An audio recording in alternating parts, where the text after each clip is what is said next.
Baik, terima kasih sebelumnya. Perkenalkan nama saya Putri Pratiwi dengan NIM 23055111106.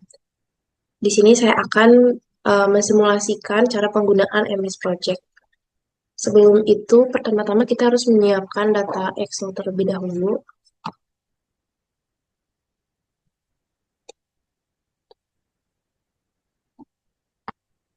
di mana di dalam data Excel itu harus terdapat perhitungan volume pekerjaannya, kemudian ada analisa sumber daya yang sudah berisi dengan harga satuan, kemudian juga sudah ada AHSP-nya, ada perhitungan untuk durasi waktu, dan selanjutnya ada rekap RAB-nya.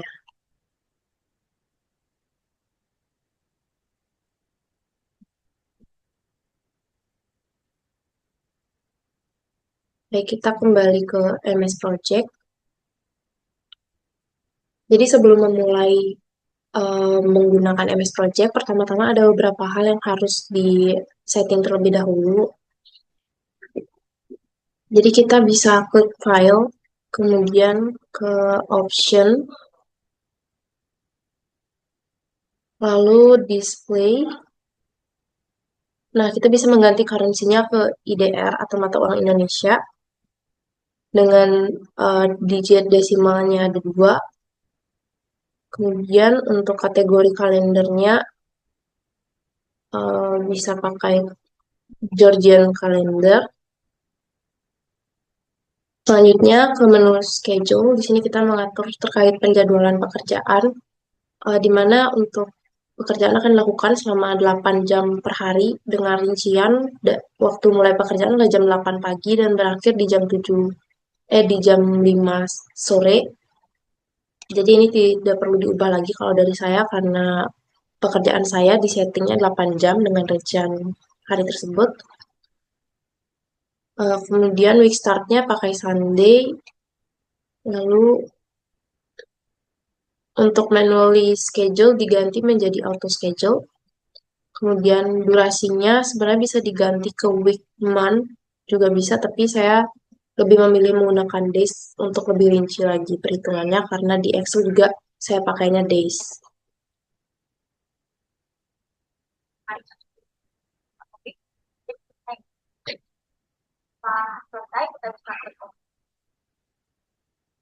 Sel- Selanjutnya kita bisa langsung klik OK. Baik, selanjutnya kita bisa mengatur di Project Information.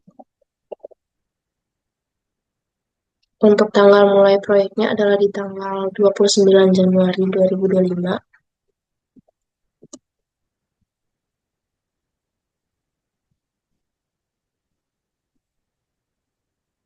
Kemudian OK, lalu change working time. Di sini kita bisa memasukkan hari-hari libur di mana pekerja sedang tidak bekerja gitu. Untuk misalkan di sini saya memasukkan di tanggal 17 Agustus di mana itu adalah hari kemerdekaan dan akan meliburkan para pekerja. Jadi bisa ditulis untuk namanya adalah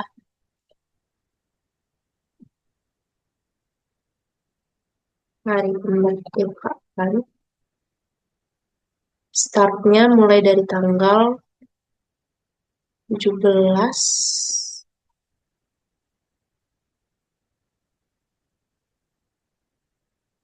17 Agustus sampai 17 Agustus lagi. Jadi hanya sehari untuk liburnya. Contoh lainnya itu kita bisa menambahkan di tahun baru atau Natal itu kan pasti libur. Jadi misalkan saya tambah di tahun baru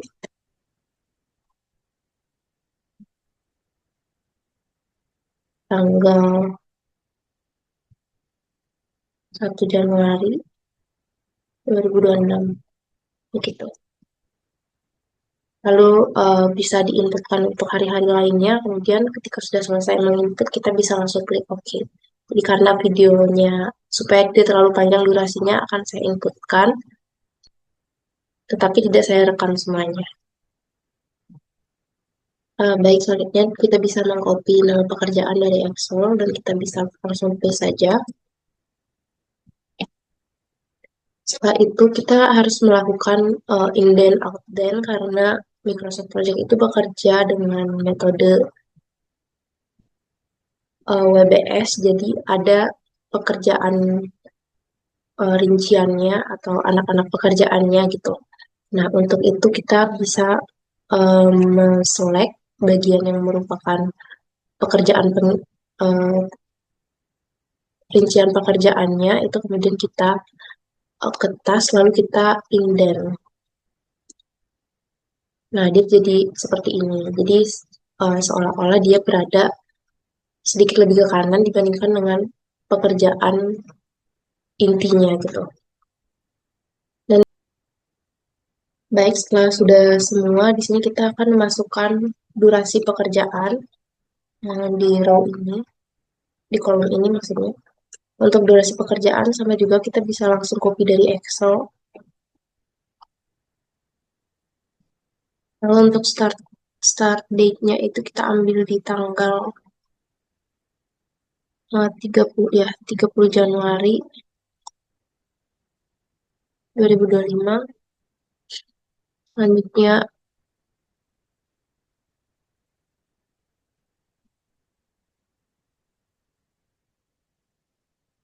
nah di mana untuk rapat itu menghabiskan waktu sekitar 3 hari.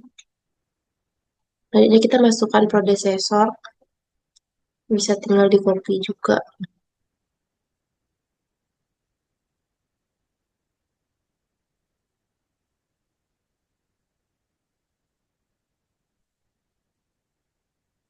Nah baik, setelah di copy, kita bisa melihat di sini, predecessor di sini maksudnya adalah bagaimana suatu pekerjaan, misalkan item pekerjaan nomor 7 itu kan predecessornya pakai nomor 5. Jadi item pekerjaan nomor 7 itu akan nge-link atau dilakukan setelah nomor 5. Nah, karena ini MS Project, di mana MS Project itu eh, setting defaultnya adalah menggunakan predecessor FS atau finish to start. Jadi ini tuh sebenarnya 5 FS.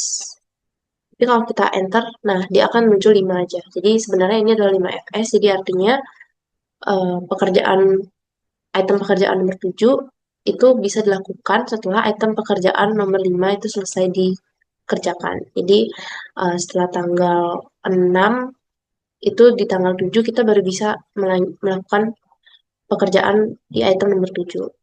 Kemudian untuk nah, misalkan seperti ini, FS plus, plus one day begitu. Jadi artinya di mana item pekerjaan nomor 12 ini baru bisa dilakukan setelah pekerjaan nomor 11 selesai, tetapi diberikan penambahan waktu lagi 1 hari. Jadi, misal di sini item pekerjaan nomor 11 selesai di tanggal 18, karena dia FS, jadi setelah tanggal 18 kita baru bisa mulai dan dia plus one day, jadi kita nggak bisa langsung mulai di tanggal 19 pekerjaannya. Tapi kita harus menambah lagi 1 hari, yaitu di tanggal 20, itu kita baru bisa memulai untuk item pekerjaan nomor 12.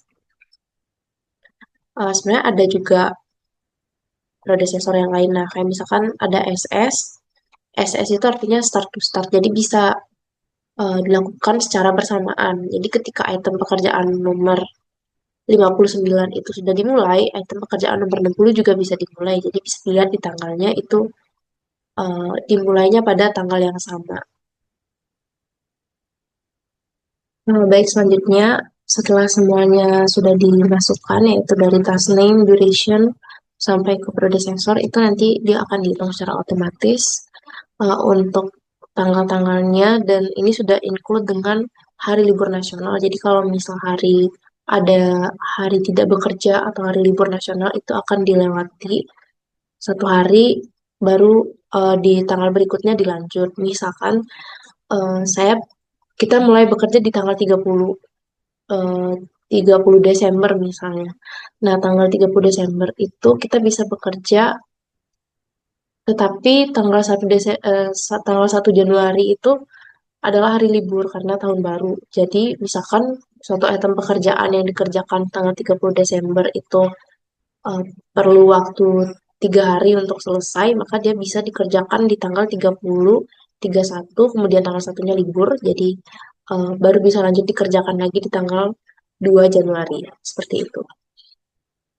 Selanjutnya di sini untuk menampilkan critical test atau lintasan kritis itu kita bisa ke Gantt format, kemudian kita centang critical text. Nah, di sini untuk critical test itu ditandai dengan bar chart yang berwarna merah. Jadi ini merupakan pekerjaan yang kritis atau mengalami jalur kritis. Jadi dia tidak boleh ditunda karena kalau misalkan ditunda itu dia bisa menyebabkan keterlambatan pada proyek dan itu sangat berpengaruh.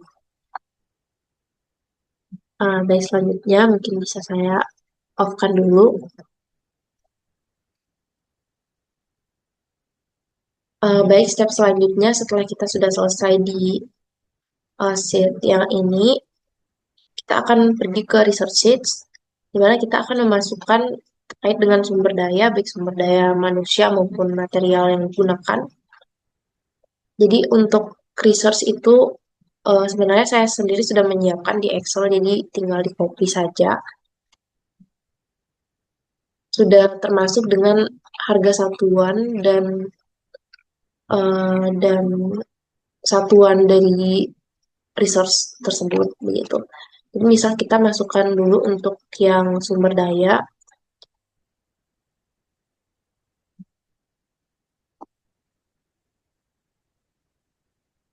selanjutnya kita masukkan untuk materialnya.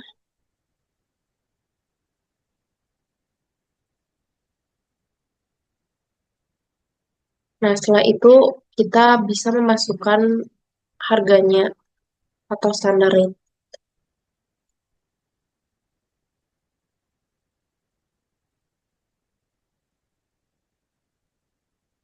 Jadi standar rate ini adalah harga standar berdasarkan dengan waktu kerja yang memang sudah ditetapkan dari awal, di mana kita mengambil waktu kerja 8 jam. Nah, kalau misalkan ada lembur begitu yang waktu kerjanya lebih dari 8 jam, itu bisa dimasukkan ke overtime rate.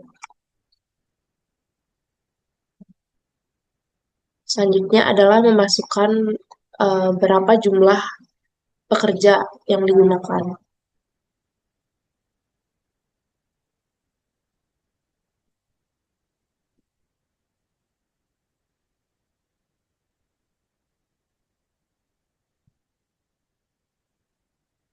Lalu kita ke material, kita masukkan juga untuk harga materialnya.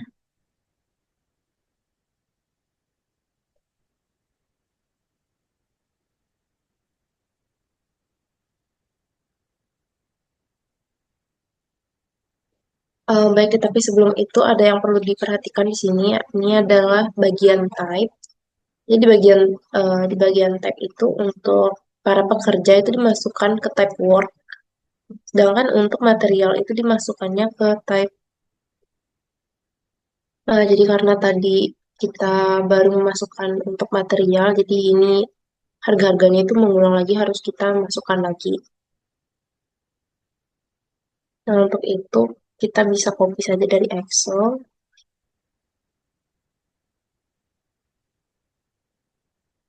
Baik, sudah.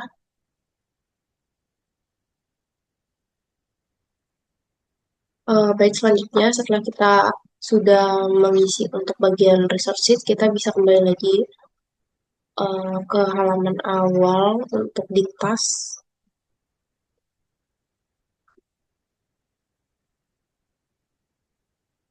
Di sini kita bisa menambahkan resource untuk masing-masing pekerjaan. Misalkan di ini pekerjaan galian tanah fondasi, kita bisa klik kanan, kemudian kita ke information.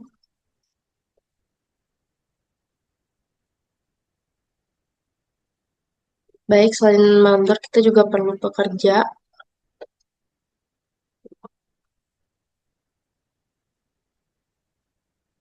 sebanyak 10 orang.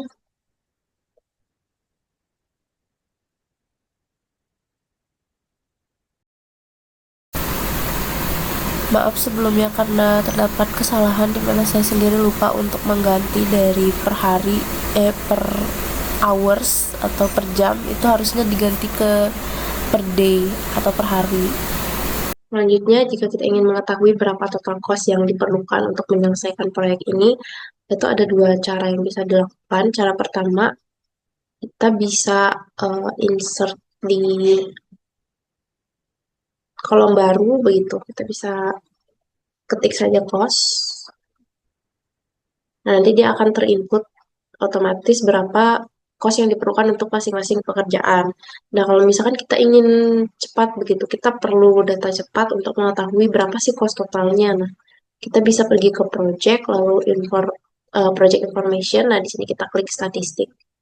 Jadi dia akan langsung keluar untuk berapa cost keseluruhannya. Selanjutnya, jika ingin membuat kurva S, mana kurva S itu kita perlu data cost, perlu data cash flow. Untuk itu kita pergi ke report, lalu cost, lalu klik cash flow, dan akan muncul sebagai berikut untuk cash flow-nya. Nanti apabila kita ingin membuat kurva S yang lebih rinci, yang ada per minggunya, itu pengeluaran per minggu, itu kita bisa uh, ekspor file ini ke Excel. Jadi nanti di Excel itu kita bisa formatting lagi agar nanti bisa lebih rinci untuk kurva S-nya. Baik, mungkin sekian video dari saya. Terima kasih atas waktu dan perhatiannya. Selamat sore.